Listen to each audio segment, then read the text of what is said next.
आज का ये जो टॉपिक है आपके साथ डिस्कस करूंगी। प्लीज अगर आपके पास कोई संपत्ति है और आप उसको रेंट पर चढ़ा करके इनकम करने के बारे में सोच रहे हो तो यहीं पर एक सबसे बड़ी ruling honourable supreme court of India की तरफ से आ रहा है। कभी भी लीज एग्रीमेंट मत बनाइएगा, ना ही रेंट एग्रीमेंट बनाइएगा तो केवल ही केवल leave and licence agreement. That is section 52 of the Indian easement act. Landlord tenant के बीच में जो कब्जा करके रखे हैं वही मालिक बन जाता है और देश का कानून भी बाकायदा टेनेंट के फेवर में ही जाता है। कानून कहता है बलपूर्वक यानी कि फोर्सफुली किसी को डिस्पोजेस नहीं करना चाहिए। आप अगर चाहते हो तो उसके मुंडी पकड़ करके घर से बाहर निकल सकते हो, लेकिन बाद में चल करके अगर टेनेंट उल्टा आपके नाम पर एफआईआर दर्ज करवा करके आपको ही जेल भेज देता है ना, तो टेनेंट की गलती कोई भी नहीं रहेगा, ठीक है ना। तो यहीं पर आपको एक सुप्रीम कोर्ट केस जीता जागता है एग्जाम्पल से आपको समझाऊंगी, ताकि आप फ्यूचर में अपने आप को प्रोटेक्ट कर सको, कानून को अपने फेवर में लाओ, ताकि कोर्ट केस के चक्कर में अगर पढ़ना भी पड़े कानून रहेगा आपके फेवर में। किसी भी प्रकार से संपत्ति आपके पास ही वापस आएगा, क्योंकि शर्त अगर कोई मेंशन रहेगा पहले से ही और वो सारा शर्त का उल्लंघन करने पर ही डिफॉल्ट में है टेनेंट, ये आप कोर्ट में प्रूफ कर पाओगे। कैसे? लेकिन उससे पहले एक छोटा सा रिक्वेस्ट, एक लाइक, चैनल को सब्सक्राइब और जरूर इसको शेयर कीजिए कानूनी ज्ञान सिंपल लैंग्वेज में प्राप्त करने के लिए। तो 2024 special leave petition supreme court of India, case का नाम है Vijay Kumar Manish Kumar Hindu undivided family versus Ashwin Bhanulal Desai. तो ये पर्टिकुलर केस में हुआ क्या था, देखिए ये संपत्ति को लीज पर चढ़ाया गया है 1992 में। कुछ महीना वो रेंट दिए, लेकिन बाद में चल करके रेंट देना बंद हो गया और जो एग्रीमेंट इनिशियल डेज पर हुआ था आपस में, आगे चल करके वो एग्रीमेंट का जो टाइम पीरियड था वो खत्म हो जाता है, यानी कि एक्सपायर हो जाता है और मकान मालिक बार बार रिक्वेस्ट करते हैं कि आप पोजीशन छोड़ दीजिए, लेकिन वो पोजीशन नहीं छोड़ रहे थे, कब्जा बना करके रख रहे थे। अभी इसी बीच में उनके पास और कोई ऑप्शन नहीं रहता है तो क्या करे, ट्रायल कोर्ट में जा करके इविक्शन दावा डाल देते। ट्रायल कोर्ट के पास जब ये केस पहुंचा, सवाल दो था। सबसे पहले बंगाल टेनेंसी एक्ट 1997 लागू होगा इस केस में, या फिर ट्रांसफर ऑफ प्रॉपर्टी एक्ट 1882 लागू होगा इस केस में, यानी कि कौन सा कानून को हथियार करके मैं ये जिद्दी किराएदार को घर से बाहर कर सकती हूँ। देखिए लाखों का संपत्ति है, अगर इस तरीके से कोई कब्जा बना करके रखेगा और ऊपर से एक पैसा इनकम वहां से नहीं आ रहा है तो डेफिनेटली कानून का सहारा आपको लेना ही लेना है।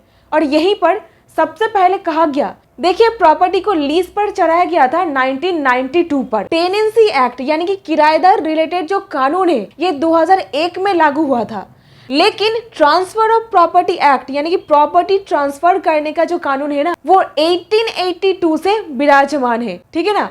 तो टेक्निकली देखा जाए तो ये वाला कानून लागू होना चाहिए, क्योंकि किराएदार को पहले बिठाया गया था और कानून आया था बाद में। अभी यहाँ पर देखिए ट्रायल कोर्ट लैंडलॉर्ड के फेवर में जजमेंट पास कर देते हैं, कहते हैं कि लैंडलॉर्ड को प्रॉपर्टी वापस करनी पड़ेगी और ट्रांसफर ऑफ प्रॉपर्टी एक्ट ही यहाँ पर लागू होगा। तो इसको मद्देनजर रखते हुए प्लेंटिफ यानी कि लैंडलॉर्ड जीत जाता है, ठीक है ना।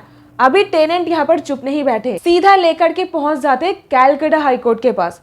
ऑनरेबल हाईकोर्ट किराएदार के फेवर में जजमेंट पास कर देते, बाकायदा लैंडलॉर्ड हार जाता है। अभी मैटर सीधा पहुंच जाता है honourable supreme court of India के पास। सुप्रीम कोर्ट डिटेल में जो एग्रीमेंट आपस में बनाया गया था दोनों पार्टीज के बीच में उसको पढ़े कि जहां पर एग्रीमेंट खत्म हो चुका है, रेंट भी नहीं आ रहा है, एब्सोल्युटली डिफॉल्ट देखा जा रहा है टेनेंट के तरफ से, वहां पर टेनेंट अगर जबरदस्ती कब्जा बना करके रखते हैं वो सारे केसेस पर मींस प्रॉफिट का हकदार बन जाते हैं लैंडलॉर्ड।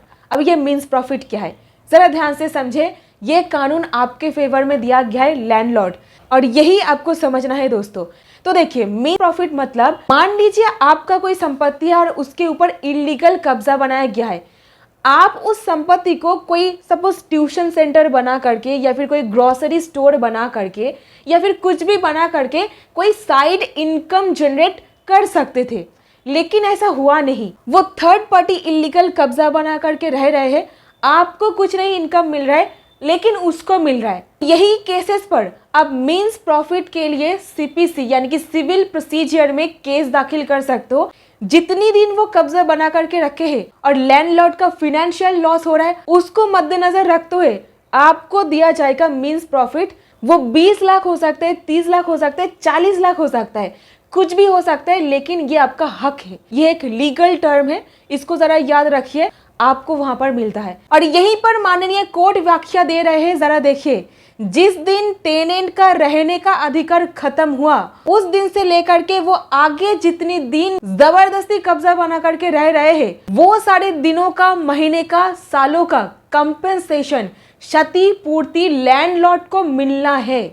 सुप्रीम कोर्ट अपने ऑर्डर में बाकी सारा का सारा जो ड्यूज है और इसी के साथ ही साथ मींस प्रॉफिट मिला करके जो धनराशि है 4 हफ्ते के अंदर अंदर कोर्ट में जमा करने के लिए बोले। और ये धनराशि कितना था मालूम है? 1992 से लेकर के लैंडलॉर्ड जो कैलकुलेट किए हैं 5 करोड़ 15 लाख रुपए 5,512 रुपया जमा करने के लिए supreme court of India order pass किए। तो टेनेंट यहाँ पर हार जाता है, एकदम मुंह के बल गिरते हैं कोर्ट में, क्योंकि एब्सोल्युटली इलीगल कब्जा ये कोर्ट में प्रूव हो चुका था और लैंडलॉर्ड यहाँ पर जीत जाता है। देखिए बात हार जीत का नहीं है, बात है कोर्ट केस के चक्कर में आप अपना जिंदगी गंवा रहे हो। ये थोड़ा सा अलग बात मैं कह रही हूँ। देखिए कोई भी नहीं चाहता है कि कोर्ट केस के चक्कर में पड़े, अपना पैसा गवाए, समय गवाए, लेकिन अगर कोर्ट केस के चक्कर में पड़ना ही है तो कानून को अपने फेवर में लेकर के पढ़िए। मतलब क्या है? लीव एंड लाइसेंस अग्रीमेंट बनाइए। एक ऐसा चीज होता है जहां पर एक्सक्लूसिव पोजीशन आप नहीं देते हो, क्योंकि कोर्ट सबसे पहले 2 टेस्ट अपनाते हैं कि टेनेंट को निकाला जा सकता है या फिर टेनेंट को ना निकाले।